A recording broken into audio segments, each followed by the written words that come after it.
Hey everyone, and welcome back to the LEGO Theory channel. Today we'll be talking about the LEGO Space Connected Universe. Now, LEGO Space came out from 1978 to 2013, but you can still catch glimpses of it in the LEGO City space sub-theme. It doesn't show aliens or lasers, but at least it shows a little bit of the process of LEGO Space. Without any further ado, let's dive right in.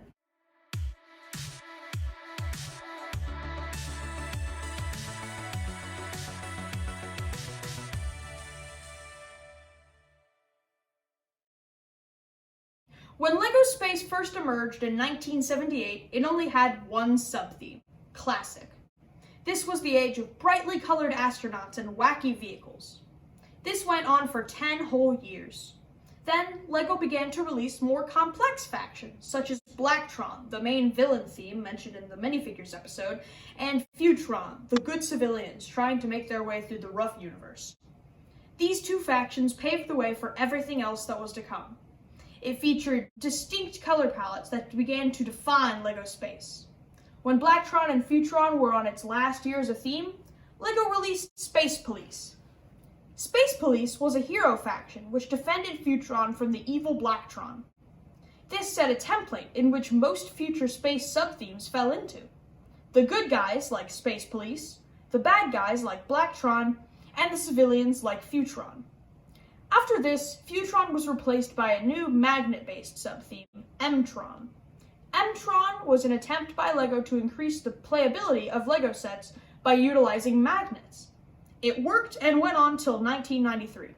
These themes were very popular and led to a bit of a revival. Blacktron was revived under the name Blacktron Future Generation.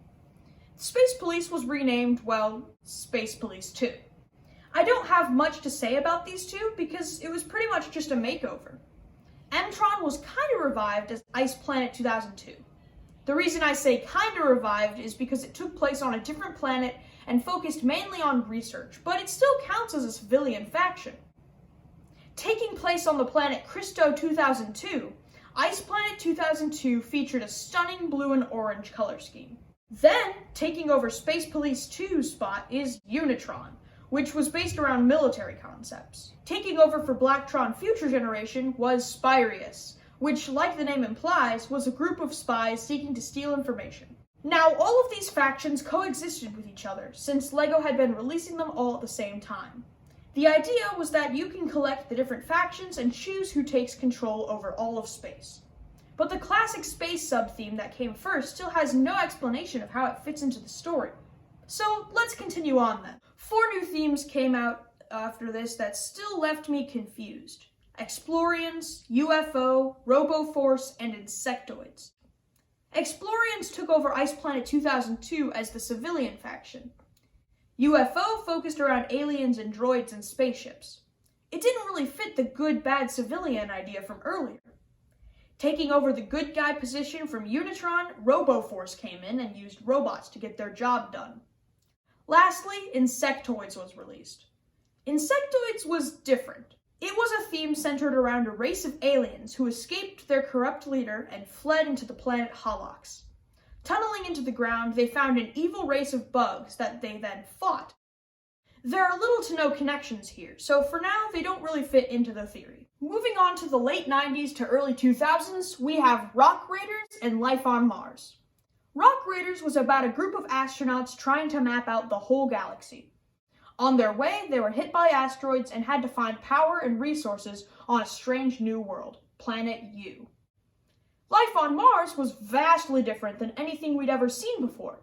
It took place way back on the timeline to right around the 2020s. It's about a manned flight to Mars in which the pilots crash land and befriend the native Martians. Life on Mars is connected to the rest of the franchise by some unconventional means, to say the least. When they get back from their mission, they land on an island called Dino Island from Adventurers, another theme. I'll cover it when I get there, but for now, we know it's connected. Rock Raiders is connected to space by this minifigure right here. His name is the Space Miner, and his bio reads like this. The Space Miner has worked some of the toughest, dirtiest, and most dangerous jobs that the galaxy has to offer. He's drilled for high-yield braconium energy crystals deep beneath the crust of Planet U.